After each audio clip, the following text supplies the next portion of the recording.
Human noticed the bruises on his poor alien cook. What he did next shook the entire galaxy. The kitchens of the Arella Spire were built like laboratories. Clean lines, silent vents, glass walls that looked out over the turquoise ocean far below. The light was white and steady, the air too dry for a world made of water. Every sound carried. The scrape of ladles, the hiss of steam, the rhythm of metal on metal. Nothing ever broke that rhythm. Rian Calder walked through the scullery with his inspection slate held against his chest. 34 years old, human, ex-field medic. 6 years in combat triage before he switched to the culinary safety division, where the worst bleeding usually came from carelessness with knives, not shrapnel. He liked that. He'd told himself this was peace, that his new job was about order and health, not rescue. He was wrong again. He'd been assigned to the Spire for a 3-day audit. Routine safety inspection, waste control, vendor verification. It wasn't supposed to be personal. He was just supposed to check the records, sign off the hygiene metrics, and go back to the mainland with a quiet report and a paycheck. But in one corner of the backline kitchen, something didn't fit. She worked at Station 3. Arinyi woman, early 20s by the look of her, skin pale blue with a faint opal shimmer that caught the light when she moved. Her hair was long and yellow gold, pinned up with a copper stick that had lost its shine. The apron she wore was clean but old, patched at the edges. Her name tag read Nyasha Rin. She moved carefully, too carefully. Rian knew that kind of movement. It wasn't laziness or inexperience. It was pain management. Her left hand gripped a tray, but she bent away from her ribs when she turned. She didn't want anyone to notice. Most people wouldn't. Rian watched for another minute, pretending to check the sanitation meter. He noticed small details, her breathing shallow, her motions tight around the torso. When she reached for a kettle and the hot steam burst up, she flinched hard. He didn't think, just moved closer. "You okay?" he asked, calm but direct. She looked over, startled, then straightened. Her eyes were bright, silver-ringed. "Yes, sir. Just steam. It surprises sometimes." Her voice was professional, neutral, quick, and practiced. He'd heard voices like that before, from nurses forced to hide exhaustion during war rounds. "You've got the rack too high for your reach," he said, pretending to make a note. "That can cause strain." "I work fast," she said. He crouched, as if to check the floor grate, fingers tracing the rack's lower bar. His eye caught movement, the way she tensed, as if guarding her side. He turned slightly and saw, for half a second, what she didn't want anyone to see, a line of yellow-green bruises under the apron strap, fading into purple along her ribs. Not a slip, not a fall. Hand marks.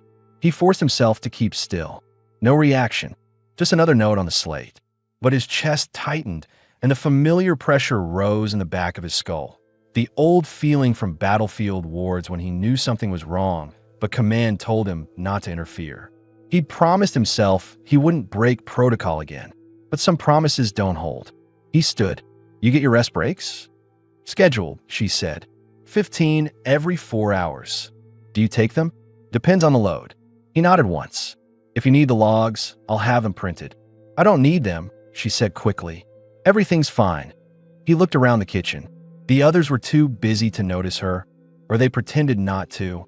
He'd seen this before. People deciding silence was safer than involvement.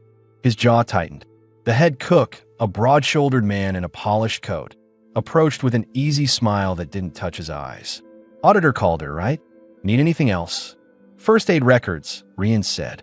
"Past 3 months." The man hesitated just a second too long. "Standard workplace strains. Nothing serious." "I'll review them anyway." "Of course." The head cook forced a grin. "We run a clean operation here." Rian nodded, but didn't return the smile. He glanced back at Nyasha. She kept her eyes down, knife flashing quickly through a line of Draxon mushrooms. Her hands were skilled, movements fast but cautious. He left the kitchen quietly, his mind already working. The archive room was cold, a cube of glass and chrome filled with silent terminals. Rian scanned through the logs, cross-referencing break records and supply vendor codes. Everything looked correct, too correct. Every rest break marked as taken, every accident logged as worker error, every medical supply entry missing the same thing: bruise salve.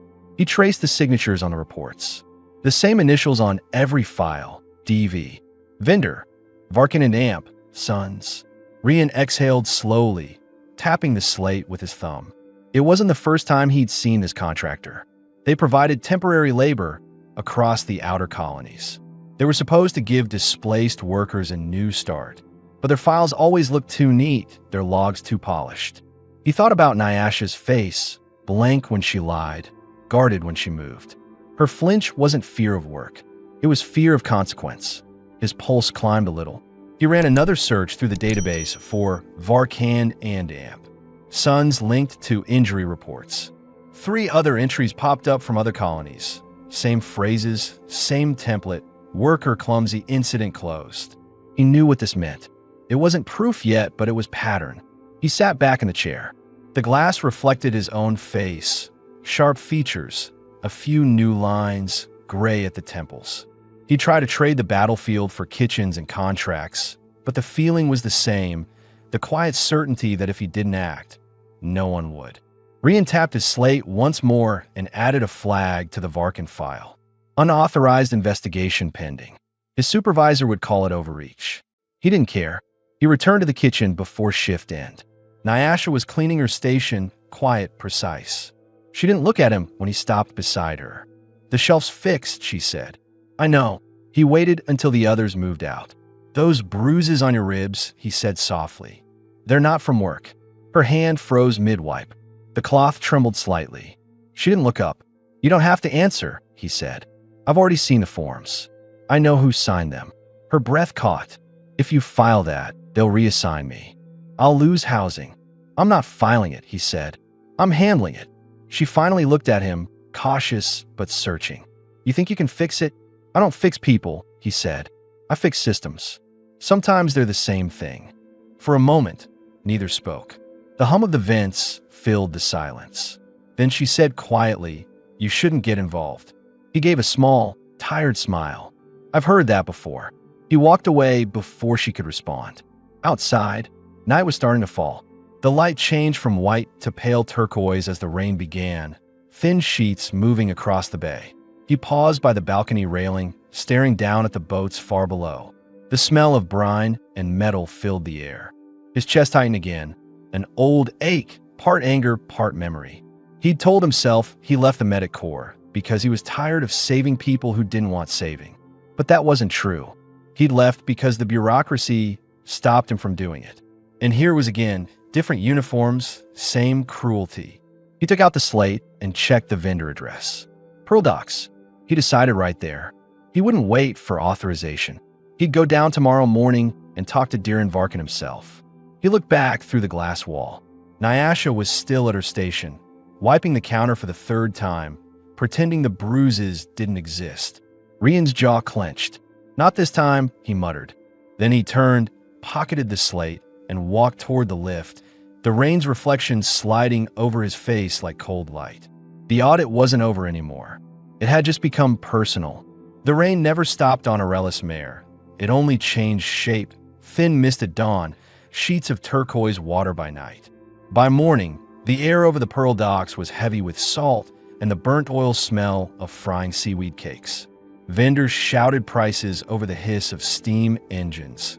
Gull-like drones hovered above, and the surface of the bay glowed with moving reflections. Rian Calder stepped out of the ferry walkway and tightened his coat against the spray. His eyes swept over the rows of kiosks until he found the one listed in the vendor ledger, Varkan and Amp, Sons Labor Services. The sign looked legitimate, polished steel and holographic letters, but the faces around it told a different story. Tired men and women in gray uniforms waited under the awning, clutching work permits like passports. No one spoke. He paused before walking in. The medic in him, the part that once froze under shell fire just to decide who to save first, was whispering again. He could feel the weight of his own decision. This wasn't part of his assignment, and he knew what would happen if the division learned he'd gone off record. But if he waited for permission, Nyasha would take another hit before the paperwork even printed. He entered the office. The air was thick with the smell of synthetic citrus and cold metal. A young clerk sat behind the counter, tapping on a datapad. Her tone was automatic. Name, inquiry type, appointment code. Rian Calder, he said. Independent auditor. I need to speak with Darren Varkan. It concerns worker safety compliance under Section 12. The clerk didn't look up. He's busy. Rian leaned slightly forward. He'll want to hear the word Section 12 violation before lunch. That did it. The clerk's fingers hesitated, then she buzzed the intercom. A moment later, a man's voice came through, smooth and bored. Send him in. The inner office was neat, expensive, and wrong in a way that made Rian's stomach twist. Too many clean lines, too much display for a dockside vendor. Darren Varkan stood behind a desk made of ocean glass composite. Mid-40s, sharp suit, confident smile that never reached his eyes. The kind of man who could hurt people without raising his voice. Inspector Calder, he said, offering a handshake. To what do I owe this unannounced visit? Rian didn't take it. You placed a worker named Nyasha Rin at the Spire of Culinary Arts. Her contract lists 30-hour shifts with breaks logged that never happened. Her medical record shows no injuries. That's false. Varkan gave a light laugh, casual. Cooks bruise themselves. Steam burns. Equipment accidents. You can't expect perfection. These weren't accidents, Rian said evenly. I saw the marks myself. Varkan's expression didn't change, but his eyes flickered once. A small, defensive tick Rian had seen in too many interrogations. You're not a physician anymore, are you? You're an auditor. Best stay in your lane. Rian's tone stayed calm, almost soft. That line of thinking cost lives on the front. I don't forget mistakes like that.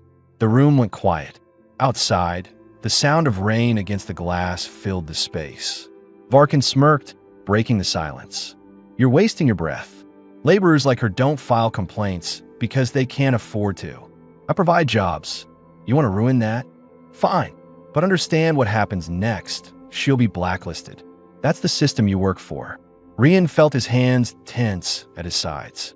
He kept them still. Violence was easy. Accountability wasn't. You'll show up at the Spire this afternoon, he said, and you'll apologize to her publicly. You'll sign a reparative agreement in front of the Culinary Guild. Full pay during recovery, reassignment rights, and penalty from your vendor bond. If you don't, I'll take your name and these forged rest logs to the Maritime Labor Board myself. Varkan chuckled. You think anyone at the board cares about one bruised cook? Rian stepped closer until the distance between them vanished. His voice dropped, controlled, precise. You're right. They don't. But I do, and I document everything.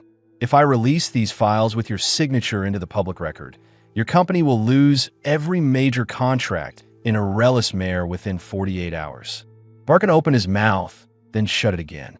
Rian added quietly, and if you try to move her off-site before the hearing, I'll treat that as witness coercion. That's jail time, not paperwork. For the first time, Varkan's confidence faltered. His hand shifted, restless, tapping against the desk. Fine, he muttered. You want a show? You'll get one. Mid-meal assembly, right? I'll be there. I'll say the words. You'll mean them, Rian said. I'll say them, Varkan repeated cold. Rian turned and walked out. He didn't look back. His heartbeat stayed heavy all the way down the dock. When he returned to the ferry, the mist had thickened. He sat by the window, staring at his reflection. His face looked calm, but his stomach churned. He hated this part, the waiting between confrontation and consequence. It reminded him of triage nights on the front, where you patched one wound knowing 10 more waited outside. He thought of Nyasha again. The bruises, the way she flinched at noise, the line she'd said, "Shelves don't swing fists." He'd heard versions of it from too many mouths in too many languages. It was what people said when truth couldn't keep them safe. He clenched his jaw. He didn't know why it mattered this much. Maybe because she wasn't fighting back. Maybe because he could. By midday, the Spire was busier than usual. Rian walked into the main hall, feeling eyes on him from the staff, who already sensed something unusual was about to happen. Rumors spread fast in places like this, especially when the quiet man with the slate returned without his badge visible. Nyasha was at the side prep station, slicing fruit. Her hair was pinned back again, neat, professional. She looked up when she saw him, the knife pausing in midair. "You came back," she said under her breath. "I said I would." Her voice lowered. "You shouldn't. It's worse when people notice." He glanced at her station. New rack installed, height fixed, logs printed. "Not this time. He's coming here. Publicly." Her eyes widened. "You told him?" "I told him what would happen if he didn't," Rian said. "You won't lose your job. You'll choose the next one yourself." For a second, she looked like she didn't believe him. Then her shoulders sank, not with defeat, but with something close to relief. It startled him how much that small change affected him. "What will they do to you?" she asked. "Probably call it misconduct." "You don't care." "I stopped caring about titles a long time ago." Her lips tightened. "You talk like a man who's already been punished." "Maybe I have." Before she could ask more, the intercom tone buzzed. The mid-meal assembly call. Staff began to gather in the atrium, wiping hands on aprons. The noise of trays and utensils died down. Rian motioned for her to come with him. She hesitated, then followed. Through the tall glass panels, the ocean shimmered in pale green light. Rain drummed overhead, steady, relentless. In the center of the hall, a dozen employees stood around the presentation table.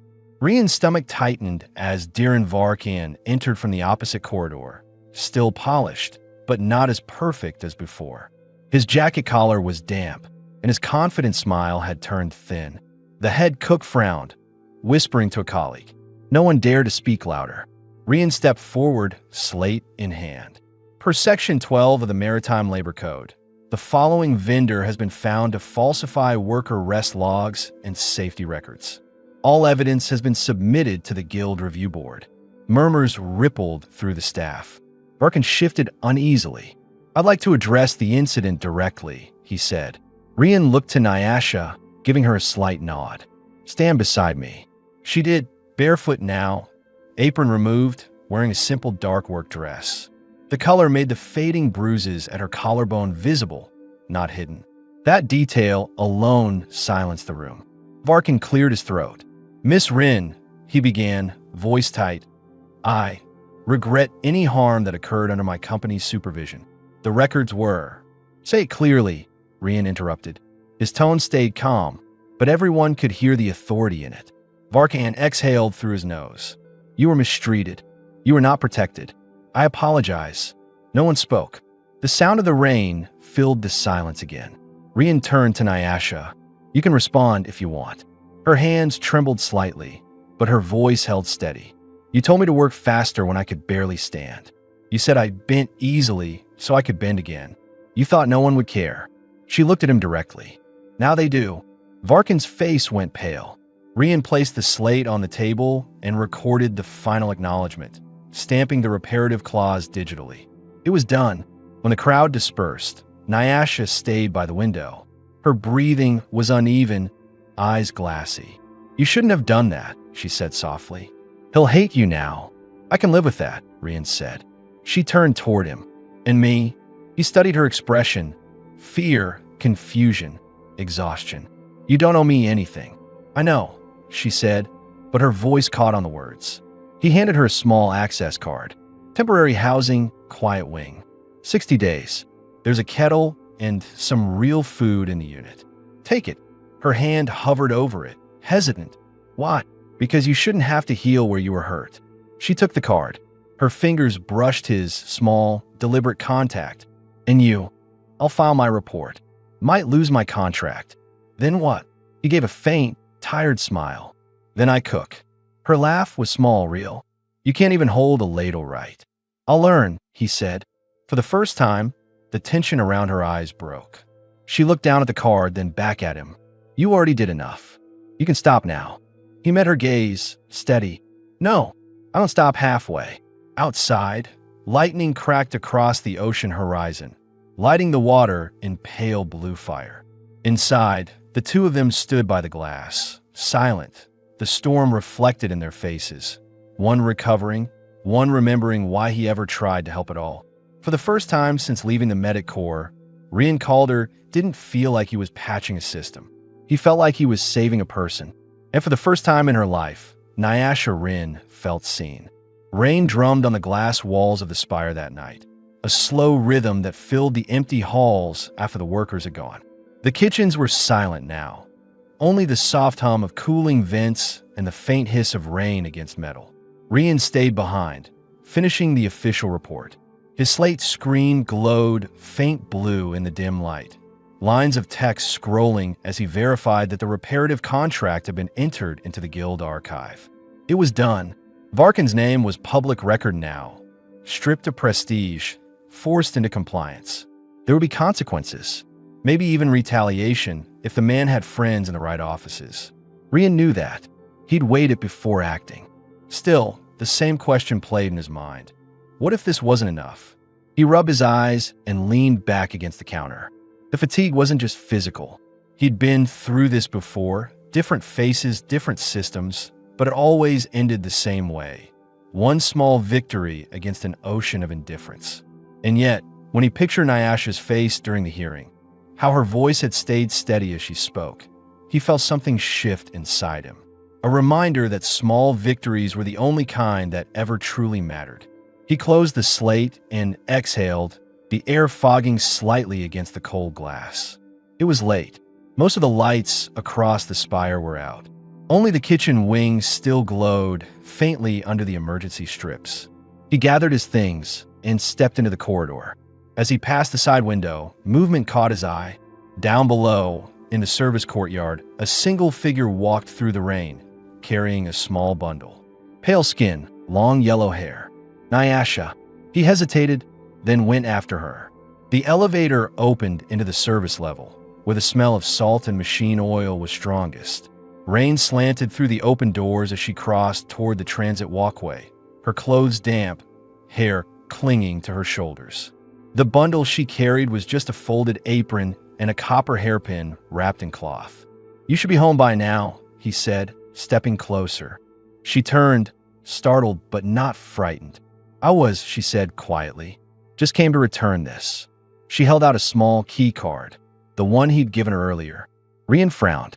"You moved out already?" "It didn't feel right," she said. Her voice was calm, but her hands trembled slightly. "That room, it was too quiet. I didn't know what to do there." He studied her for a moment, unsure if it was fear or guilt speaking. "You're safe there. That's what matters."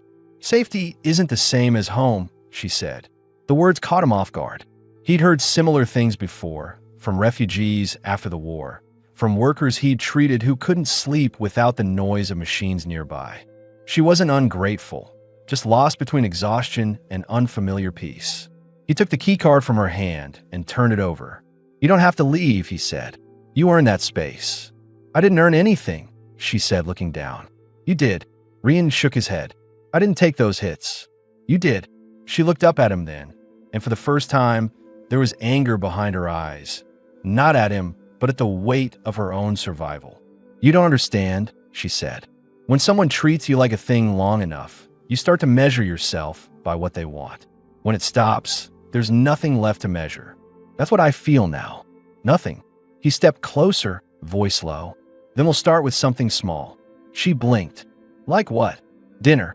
She almost smiled, confused. "Dinner? I can cook," he said, then paused. "Poorly, but I can try." That earned a small laugh, brief but real. "You don't seem like a man who invites strangers to dinner." "I don't," he said. "You're not a stranger." Her eyes lingered on his face for a moment longer, reading him, searching for motive. He didn't offer any, only sincerity. She hesitated, then nodded once. "All right, but I'm cooking." The rain had softened by the time they reached the quiet wing. Inside, the apartment was simple. White walls, metal counters, a small kitchen unit, and a wide window that looked over the bay. The light outside was dim, reflecting off the water.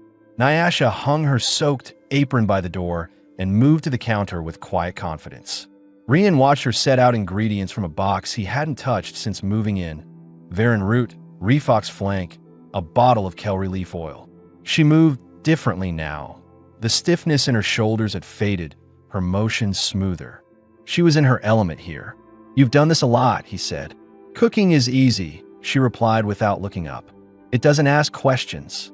Rian leaned against the counter, arms folded. "You don't like questions?" "Questions mean someone's waiting for an answer." I don't like disappointing people.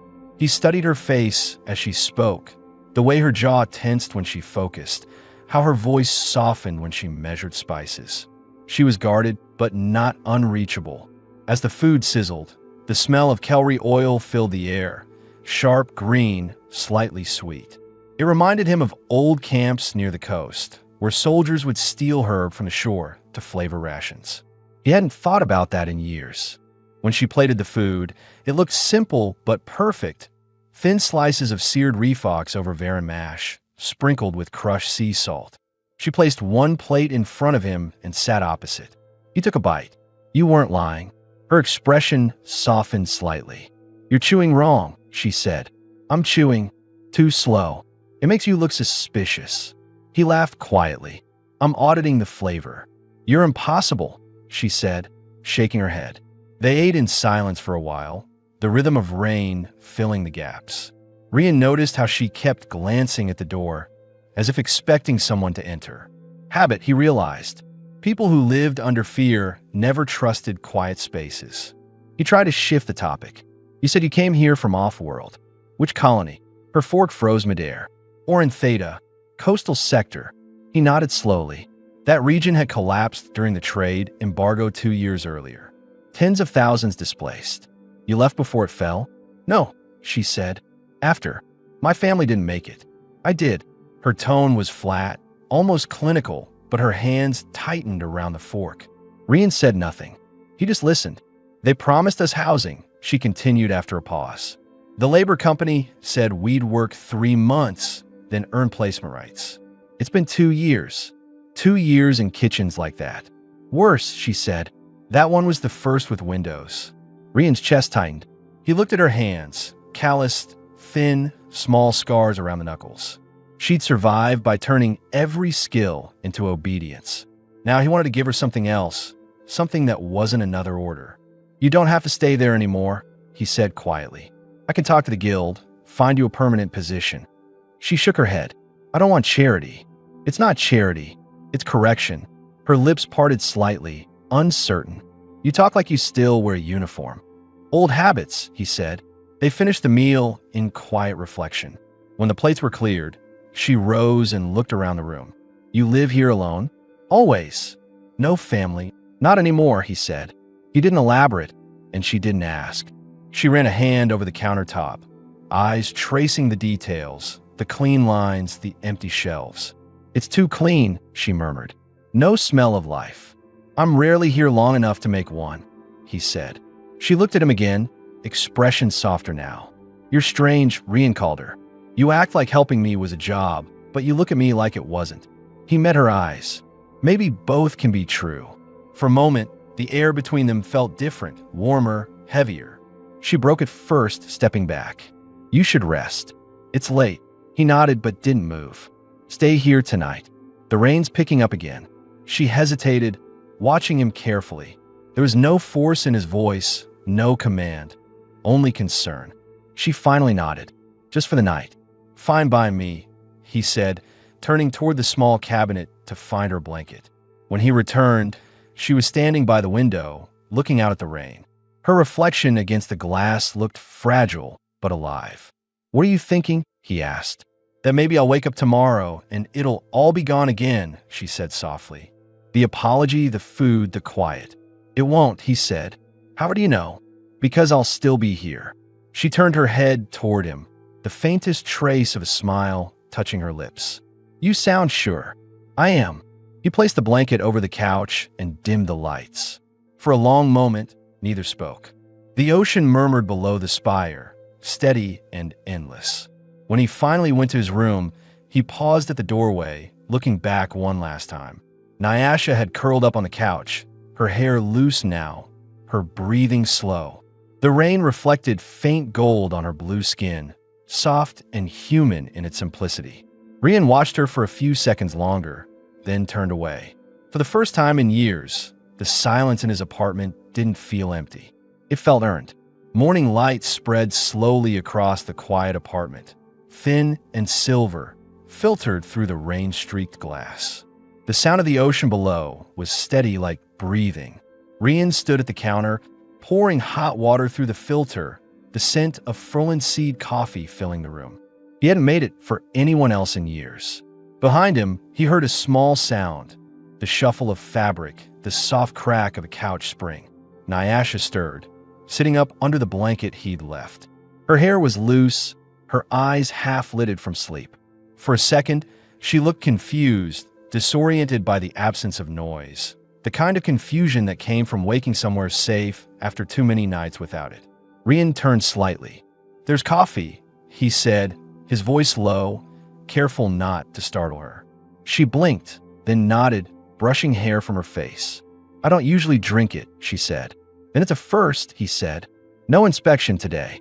Just taste." She smiled faintly, still unsure if he was joking. The smile faded when she looked down at her own hands, fingers tracing the edge of the blanket. "I should go back to the dorm registry," she said softly. "They'll be checking attendance." "They won't," Rian said. The guild froze all vendor rotations after the hearing. She looked up. "You mean he can't assign anyone anymore?" "Not without direct oversight," Rian said. "He'll keep his company name, but he's finished here." Nyasha let out a quiet breath she'd been holding since the previous day. The relief was real, but mixed with something else. Unease, disbelief. Freedom didn't feel natural yet. He handed her a cup. "Careful. It's hot." She took it with both hands, sipping slowly. Her face tightened at the bitterness. "That's terrible," she said, trying not to laugh. Rian nodded. "It usually is." The sound of her laugh was soft but full, an honest one that cut through the sterile quiet of the room. It made him smile before he even realized it. As the morning brightened, Nyasha stood and walked toward the window. The ocean stretched endlessly below, layered in mist. She pressed a hand against the glass. "I've never been this high up before," she said. "Always below decks, kitchens, service halls. You forget the color of the sky after a while." Rian stepped beside her. "You'll get used to it." "Maybe," she said. Her reflection in the glass looked younger, lighter. "What happens to me now?" "You can choose," he said simply. "The guild's rules say you decide your next placement." "I don't want another placement," she said quietly. "Not yet. I want to remember what quiet feels like." "Then stay here," he said. She looked at him, uncertain. "You mean with you?" He hesitated, measuring the words. "If that's what you want. It's a big space. Safer than the dorms." Nyasha didn't answer right away. Her silence wasn't rejection. It was calculation, the slow rebuilding of trust after too many betrayals. Finally, she nodded. "For a while," she said. He accepted that without question. "Then we'll make it work." The rest of the morning passed in a rhythm neither had planned. Nyasha cleaned the counter, rearranged utensils, humming under her breath without realizing it. Rian watched from the doorway, amused. The way she moved, light, focused, deliberate, filled the room with a kind of quiet energy. He hadn't realized how empty the place felt before she arrived. She caught him watching. "You're judging my cleaning, aren't you?" "Just surprised," he said. "Didn't think you'd start organizing my place on day one." "You had the knives in the wrong drawer," she said. "That's a crime in any kitchen." He lifted his hands. "I surrender." The moment was small, ordinary, and yet it felt significant. Two people trying to build something that resembled normal life. Later, she opened the food cabinet and frowned. "You don't eat much," she said. "Occupational habit," he replied. "Field medic rations ruin your appetite long term." Her brow furrowed. "You were military?" "Was," he said. 8 years. "Why'd you leave?" He hesitated, then told her the truth. "Too many people died because orders came late. I got tired of saving what the system broke." She nodded slowly. "Now you fix kitchens instead." "Better odds," he said. Nyasha looked down at her hands again. "You're still trying to save people," she said softly. "You just stop calling it that." Rian didn't answer. She wasn't wrong. By midday, the weather cleared. Pale sunlight broke through the cloud cover, turning the ocean silver. Nyasha leaned out on the balcony, letting the breeze hit her face. Her skin gleamed in the light, blue with faint golden undertones. Rian brought 2 plates, grilled varan root, and a few thin cuts of refox meat. The smell filled the small space between them. "You should eat," he said. She sat down, surprised. You cooked this. Cooked might be generous, he said. She tasted it. Not bad, she admitted. Too much salt, though. He smiled. Critic noted. They ate in silence again, but it was comfortable this time. The sound of waves below and the occasional hum of a passing air ferry filled the distance. After lunch, Nyasha stood, clearing the plates. Can I ask something? She said. Sure. Why did you help me? Really? Rian leaned back in his chair. You already know. No, she said. I know what you did. Not what. He thought for a moment before answering. Because no one else was going to. Because I've seen what happens when people stay quiet. That's it. That's enough. She looked at him carefully. You didn't do it because you felt sorry for me? He shook his head. No, I did it because you didn't deserve it. That answer seemed to settle something in her. She nodded slowly, eyes glancing toward the balcony again. Later, as evening fell, they watched the lights across the bay flicker to life. The spire glowed like a beacon, its reflection trembling in the water. Do you think he'll come back? Nyasha asked quietly. Var can't. Rian shook his head. No, his type only hits when they think no one's watching. Now everyone's watching. She exhaled slowly, the last traces of tension leaving her shoulders. I still can't believe he said my name. In front of everyone. Rian looked at her, expression steady. That's why it mattered. People need to hear names. It makes the damage real. She studied him for a moment. You talk like someone who's lived through worse. I have, he said. And I learned something. Justice doesn't come from noise. It comes from the moment someone finally refuses to look away. Her eyes lingered on him longer than before. She wanted to ask more, but didn't. Instead, she said, You should sleep. So should you. I can't, she admitted. Not yet.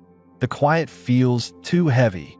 He stood, moving toward the small shelf near the window. Then don't.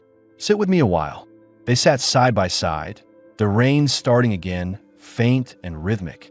She wrapped the blanket tighter around her legs. Rian poured another cup of coffee for himself and handed her warm water instead. After a long pause, she said, You don't talk like the others. Everyone else at the spire, they act like what happened to me is normal. You didn't. Because it's not, he said simply. She looked out the window again. Maybe someday I'll stop expecting people to prove me wrong. He nodded. That's a good goal. The room went quiet again, but this time, it wasn't empty. It was peaceful. Two people sitting through the kind of silence that only exists when no one's pretending anymore. When she finally drifted towards sleep, her head resting lightly on the couch cushion beside him, Rian stayed awake, watching the rain trail down the glass. He knew the system wasn't fixed. He knew tomorrow there would be more ledgers, more reports, more bruises hidden under uniforms. But for tonight, one person was safe. And for the first time in years, that felt like enough.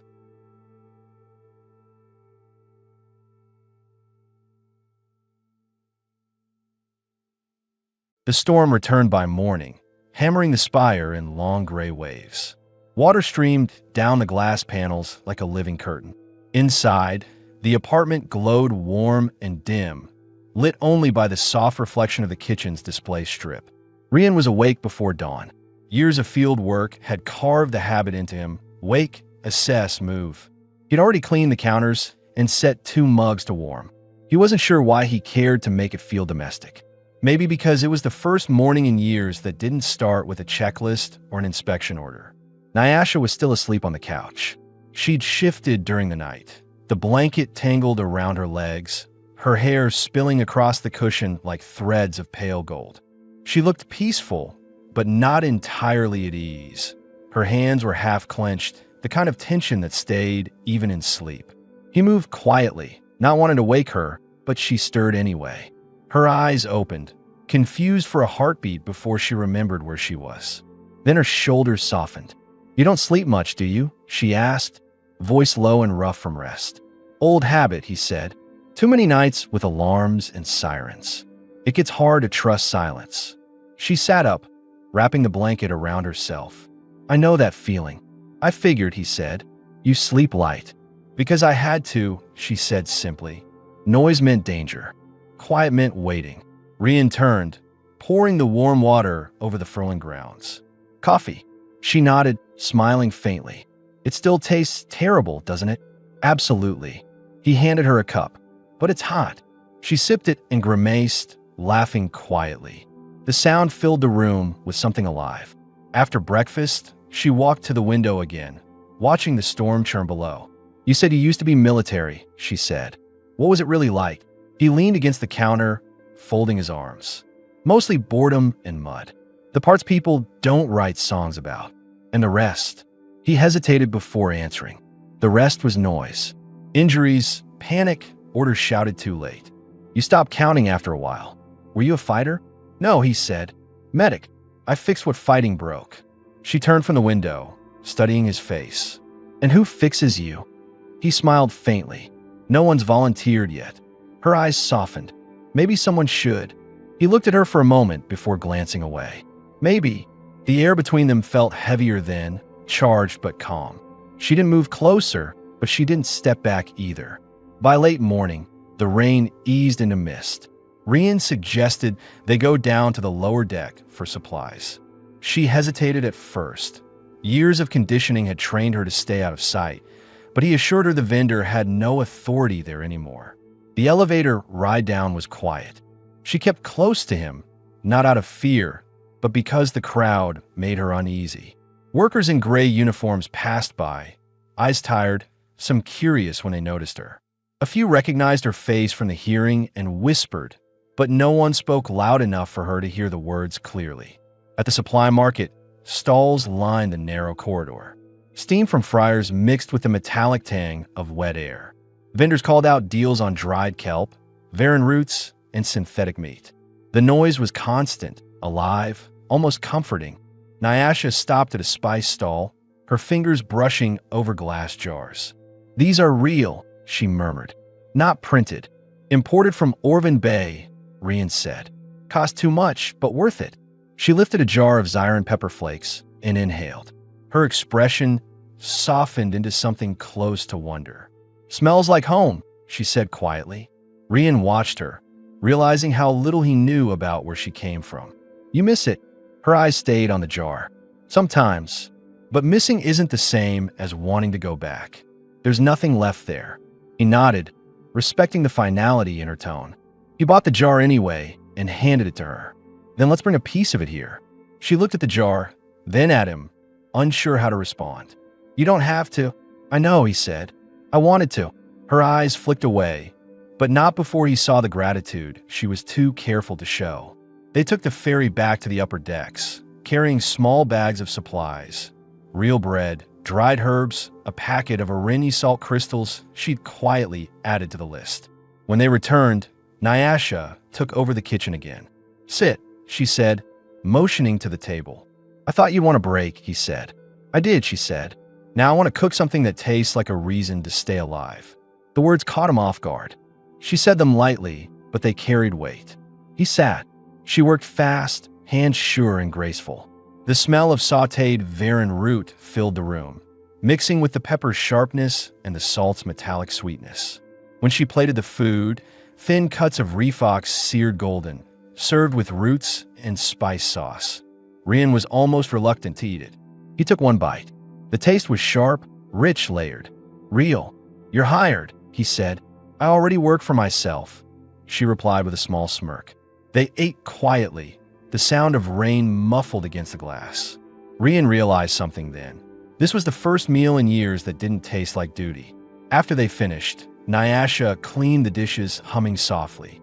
Rian leaned back in his chair, watching her. It felt strange to see someone move freely in his space. It wasn't intrusion. It was life filling the emptiness he hadn't noticed until now. She caught him staring. What? Nothing, he said. Just not used to the place being this alive. She smiled faintly, then maybe was waiting for the right noise. He didn't know how to answer that. As the day faded, they stood on the balcony, the storm finally breaking apart into streaks of pale sunlight. The ocean glowed gold and blue beneath the clouds. Nyasha leaned on the railing, hair catching the light. Do you ever regret leaving the military? She asked.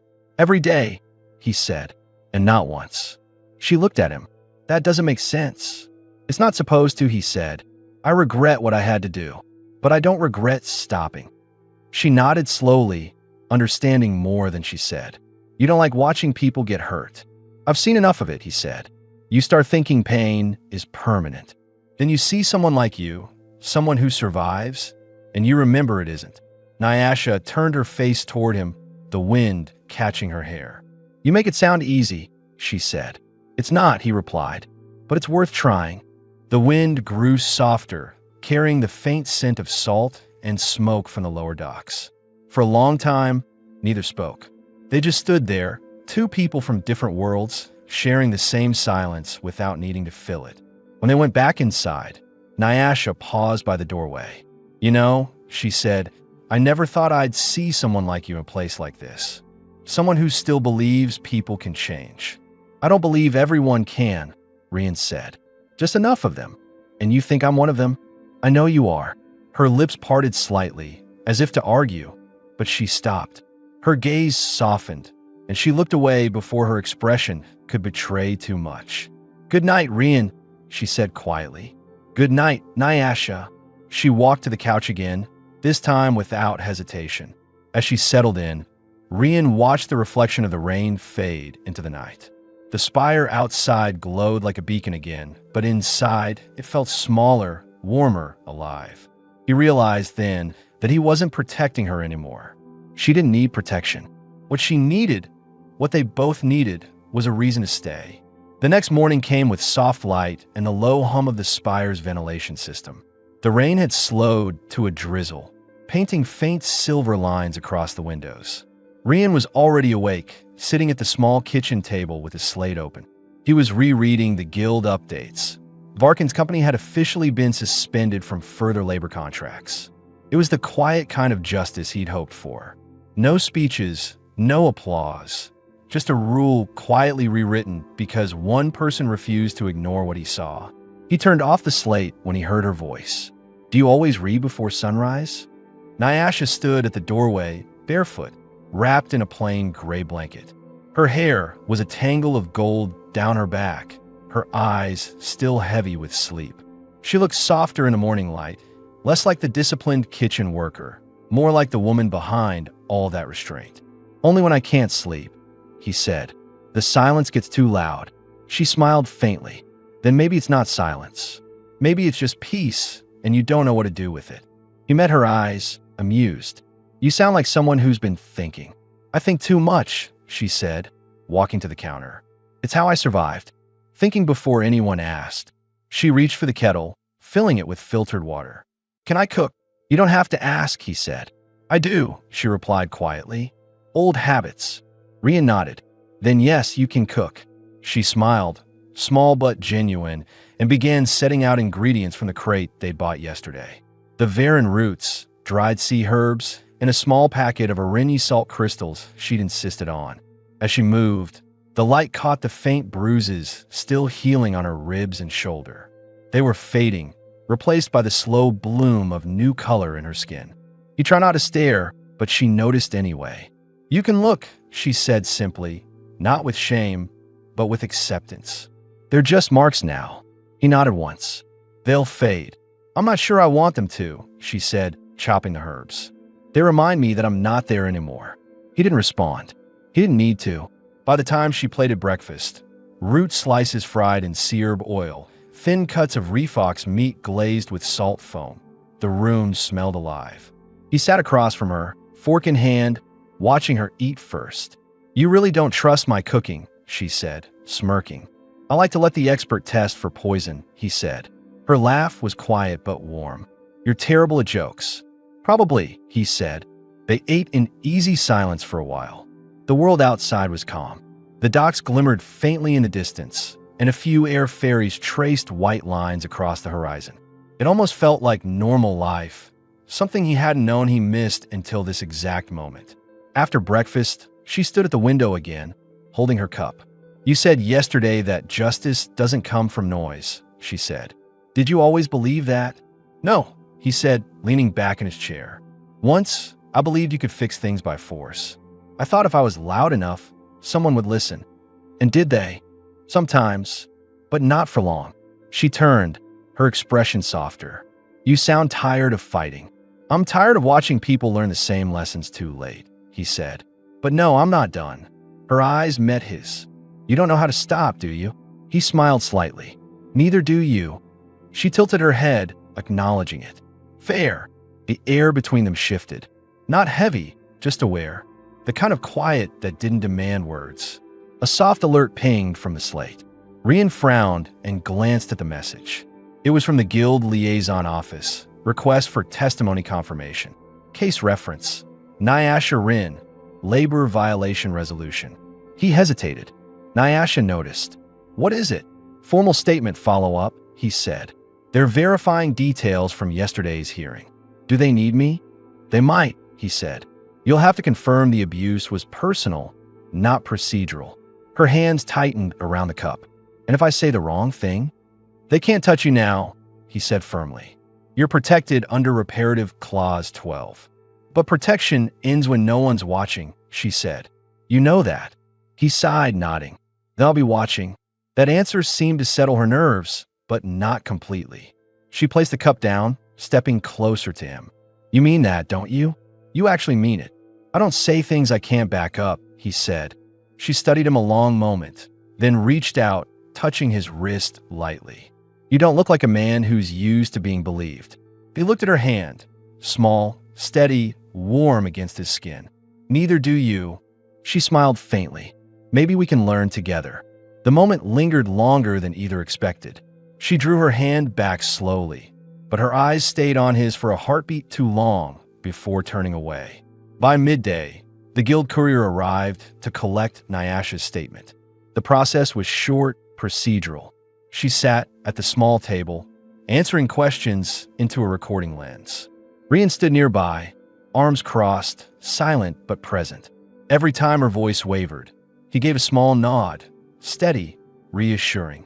When it was done, the courier bowed slightly and left. Nyasha leaned back, exhaling deeply. It's strange, she said. Saying it out loud feels worse than when it happened. That's normal, he said. Pain feels heavier when it's finally named. She looked at him, eyes glassy but dry. You talk like someone who's lost people. He hesitated, then nodded. I have. Family, team, he said. Close enough. She seemed to understand. Did you ever tell their stories? No, he said. I buried them quietly. Thought silence was respect. And now I think remembering is the better kind of respect. Nyasha nodded slowly. Then maybe that's what you're doing with me. He looked at her. Maybe. Evening settled over the spire like a slow tide. They ate dinner on the balcony again. Zyron crisps, roasted root slices, and a small bottle of Larn fruit nectar she'd found in a stall downstairs. She poured some into 2 glasses and lifted hers slightly. To what? He asked. To the first day, I didn't belong to anyone, she said. He lifted his glass. Then to you. They drank. The nectar was sweet and sharp, clinging to the tongue. She laughed at his reaction. Too strong, too sweet, he said, smiling. But I'll adjust.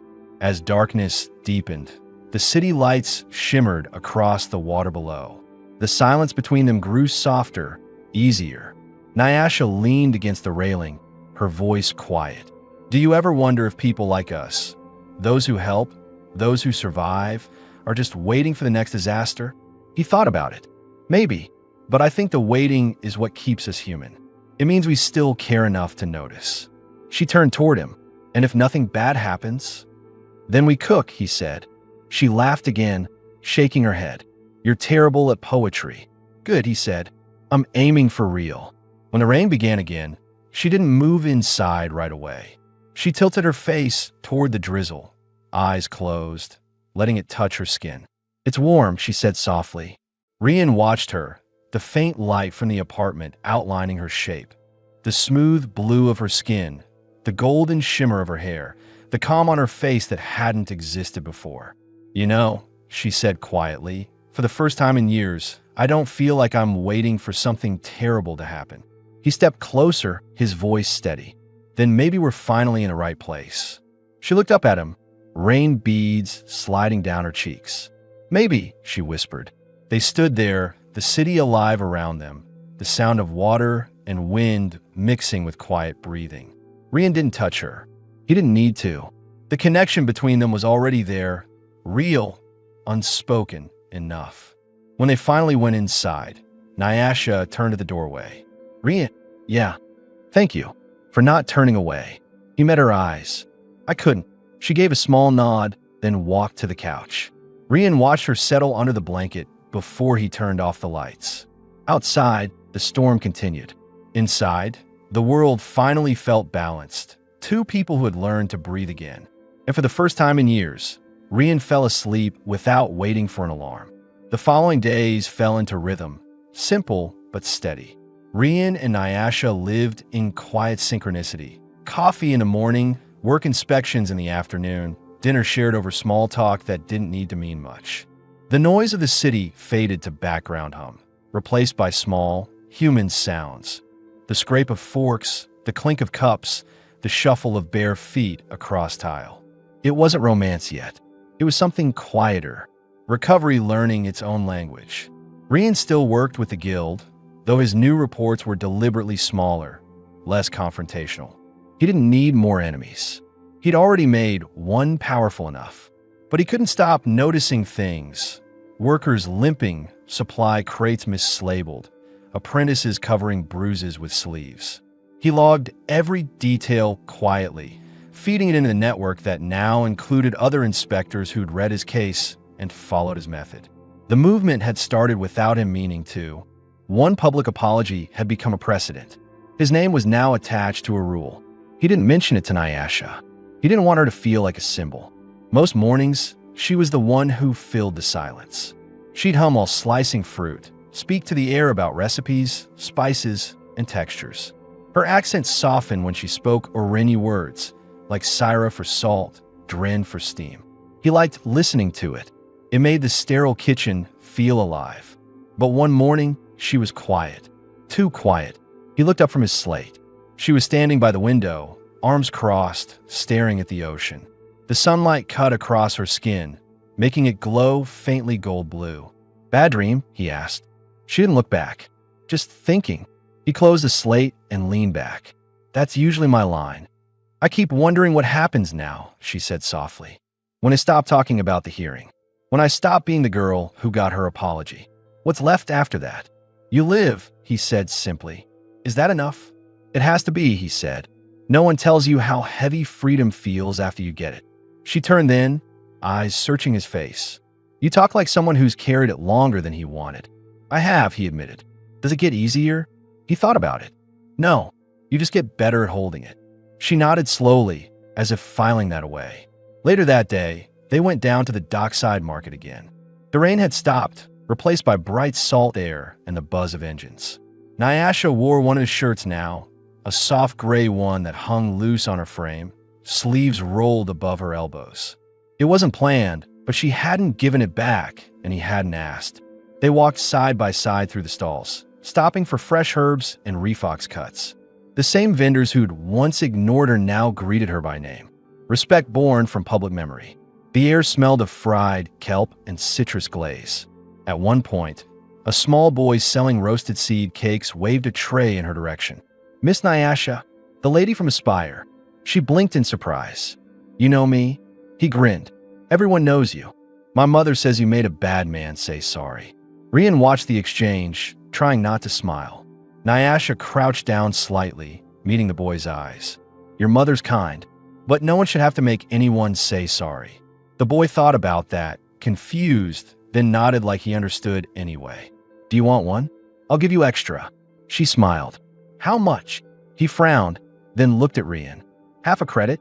Rian handed him one full credit. Keep the change. The boy's eyes widened. Thank you, sir. As he ran off, Nyasha shook her head. You shouldn't spoil them. Let him remember a human who wasn't cruel, Rian said. She paused. You make it sound like there aren't many. There aren't enough, he said. That evening, back at the apartment, she cooked with a kind of deliberate calm, slow, methodical, careful. He watched her from the table, arms folded. You always look at me like you're memorizing something, she said without turning. I am, he said. What exactly? How you look when you're not afraid. She froze for a second, then resumed cutting. That's dangerous, she said. What? Because it means you'll notice when I am. He didn't answer. She was right. When they sat to eat, she tried to steer the conversation lighter. You're going to run out of shirts if I keep stealing them. Then I'll have to steal some back, he said. Her laugh was genuine, soft but full, the kind of sound that filled a room without echoing. After dinner, they sat by the window as the city lights shimmered across the bay. Rian noticed the tension in her hands again, the way her fingers fidgeted against the glass. Still thinking about what's next? He asked. Yes, she said, but not in a bad way this time. Then in what way? She turned, meeting his eyes directly. I used to dream about getting away. Now I'm trying to imagine staying. Rian's breath caught, not from surprise, but from the quiet truth of it. You can stay, he said. She smiled faintly. You keep saying that like it's easy. It's not, he said, but it's real. She stood, walking closer. The light from the city caught her hair, and for a moment, it almost looked like the gold reflection from the water below. She stopped a few steps away, looking at him as if weighing something in her mind. You didn't just save me, Rian, she said quietly. You gave me back the part of myself I stopped believing existed. He looked at her, searching her face. Then I did something right. You did, she said, and now you don't know what to do with me. Her voice wasn't teasing, it was understanding. I'm trying not to rush, he said. You deserve slow. I don't need slow, she said softly. I need honest. He stood, meeting her halfway. The distance between them closed like a breath drawn and held. Then honest, he said. I think about you more than I should. When you laugh, when you stop laughing, when you look out that window like the whole world still owes you something it can't pay back. Her voice trembled slightly when she spoke. And what do you want me to do with that? Nothing, he said. Just know it's real. She looked down, her voice barely above a whisper. It's been a long time since someone said something real to me. Rian reached out, gently brushing his thumb against her jaw. She didn't pull away. Then I'll start there, he said. The air between them felt electric, not sudden or loud, just charged with the weight of everything unspoken. When she leaned closer, he met her halfway. The kiss was slow, uncertain at first, then deepened, warm, grounded, the kind of kiss that felt more like trust than desire. When they finally parted, she rested her forehead against his. You shouldn't have done that, she whispered. What? Because now I want you to do it again. He smiled faintly. Then I will. She closed her eyes, breathing in. You really don't know when to stop. I stopped when I found you, he said quietly. For a long time, they stood there in silence, the sound of the rain returning outside, soft and steady. The city glowed beneath them, alive and distant, as if the world had paused to let them exist for a moment that didn't need permission. When she finally pulled back, there was no awkwardness, just calm understanding. She took his hand, not as possession, but as promise.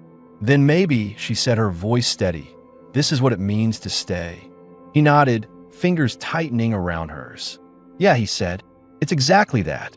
That night, the Spire slept, but their apartment stayed lit. A single warm light against the rain, two survivors of different wars finding peace in the same silence.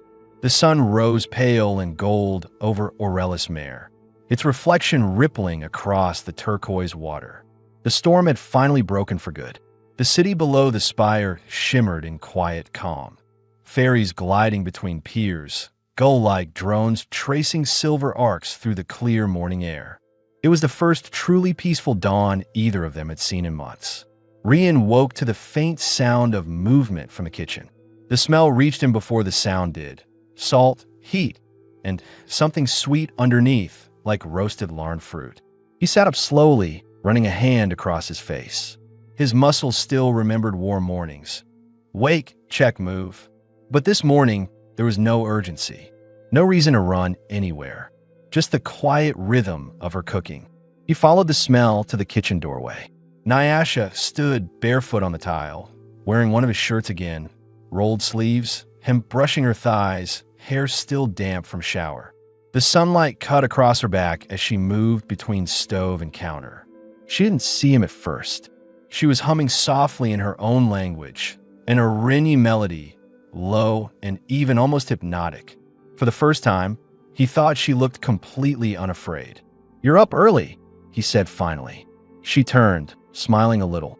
You make terrible coffee. I had to save breakfast. He leaned against the wall, arms crossed. You're assuming I was going to make breakfast. You weren't, she said easily, sliding the pan off the heat. You look like the kind of man who skips it. He smiled faintly. You're not wrong. She plated the food and set it on the counter. Thin seared refox slices, sweet Larn fruit glaze, and small roasted roots dusted with sea herbs. Sit, she said. He did. The first bite made him pause, sweet, sharp, alive. You're showing off, he said. Maybe, she replied. But this one's not for the spire. It's for me. He looked up. For you? She nodded. For the part of me that's allowed to enjoy things again. He didn't answer at first. He just watched her eat. Measured bites, careful but not out of fear this time. It hit him how far she'd come from the silent woman who flinched at every sound in the kitchen. She was still healing, still finding her balance, but something had shifted permanently. After they finished, she wiped her hands and leaned on the counter, looking out through the glass wall. They'll ask me to go back soon, she said. The guild will want me to choose a placement. And what do you want? He asked. She hesitated. To stay here? For a while. He nodded. Then stay. You say that like it's easy. I don't say things I don't mean, he said. She studied him for a long moment. And what about you? You'll leave soon, won't you? Auditors don't stay in one place. He looked down at his hands. I was supposed to. The next inspection's on Valeris dock. But I filed a hold. Her eyes widened slightly. You what? I asked for reassignment, he said simply. Local jurisdiction. Oversight on the spire's reform process. She blinked. You're staying? He met her gaze. If you want me to. Her lips parted, but she didn't speak right away. She just breathed, steady and slow. Then she smiled, small, real, fragile in a way that made it more beautiful. You shouldn't make decisions based on me, she said softly. I'm not, he said. I'm making them near you. There's a difference. That made her laugh, quiet and disbelieving. You always sound so sure. I'm not, he said, but I'm done being afraid of peace. Outside, sunlight touched the ocean, scattering light like glass shards. Inside, everything felt steady. No alarms, no orders, just life moment by moment. Later that day, they took the tram down to the lower promenade. The air smelled of grilled food, salt, and warm machinery. Children ran past carrying paper lanterns, their laughter rising above the hum of engines. The world was still imperfect, workers still tired, traders still haggling too hard, but it was alive. People recognized Nyasha now. Some nodded in greeting. One older woman, a dock vendor, stopped her to say, You made them listen. Don't stop. Nyasha smiled politely, but when they walked away, she murmured, I don't want to be a symbol. Rian looked at her. You're not. You're proof. Of what? That one person can change the temperature of a room, he said. That's enough. They reached a small, open-air cafe built against the dock wall. She sat at one of the side tables, wind brushing her hair across her face. The ocean glimmered behind her. It's strange, she said quietly. All my life, I thought freedom would feel like running. Now it feels like sitting still. He smiled faintly. Then sit. She looked up at him. You're not going to ask for anything more? No, he said. I already got what I needed. She frowned. What's that? This, he said simply, gesturing to her, to the day, to the stillness that didn't need to be earned. She went quiet for a while, then reached across the table, brushing her fingers over his. It was a light touch, deliberate and steady. You're a strange man, Rian called her. Maybe, he said, but you're here, so I must be doing something right. Her fingers tightened slightly. You are. That evening, they returned to the apartment. The horizon burned orange as the sun sank behind the spire towers. Inside, the air was warm, filled with the faint scent of cooked fruit and salt. They didn't talk much. They didn't need to. Nyasha cleaned the counter, humming the same Oreni melody from the morning. Rian watched her quietly from the doorway, a rare peace settling over him. When she finished, she turned toward him. You're thinking again, she said. Always. About what? About how easy this feels, he said, and how strange it is that it doesn't scare me. She walked closer. It doesn't scare me either. He smiled. Good. Then she did something simple but grounding. She took his face in both hands, studied him for a heartbeat, and kissed him. No hesitation, no uncertainty this time. It wasn't about rescue anymore. It was about choice. When they parted, she whispered, "You're not my savior." He nodded. "Never wanted to be." "You're my home," she said. For a moment, he couldn't speak. He just held her there, her forehead resting against his, both of them breathing in the same slow rhythm. Outside, the city lights shimmered across the water. Inside, the world had finally narrowed to something that made sense. Warmth, breath, the sound of quiet laughter, the weight of a promise kept. That night, they ate their last meal of the week on the balcony. Refox steaks, roasted roots, and sweet fruit glaze. They drank Larn nectar from small cups and watched the boats drift below. "You know," Nyasha said, smiling faintly, "you never did fix your coffee recipe." "I have a better teacher now," he said. She nudged his arm. "You're impossible. And you're still here," he said. She leaned her head against his shoulder. "I think I finally understand why." He looked at her, eyes soft. "Why?" "Because peace isn't a place," she said. "It's a person." He kissed the top of her head, eyes closing. "Then don't ever leave." "I won't," she whispered. The waves below shimmered in silver light, and the night grew quiet again. The spires stood tall against the dark, but for the two of them, just one man and one woman who had both survived too much, the galaxy finally felt small enough to hold. For once, the story didn't end with a fight or a loss. It ended with two people sharing a kitchen, a home, and a sunrise that didn't demand anything of them except to keep breathing. It was the kind of ending Rian Calder had stopped believing existed. Until now.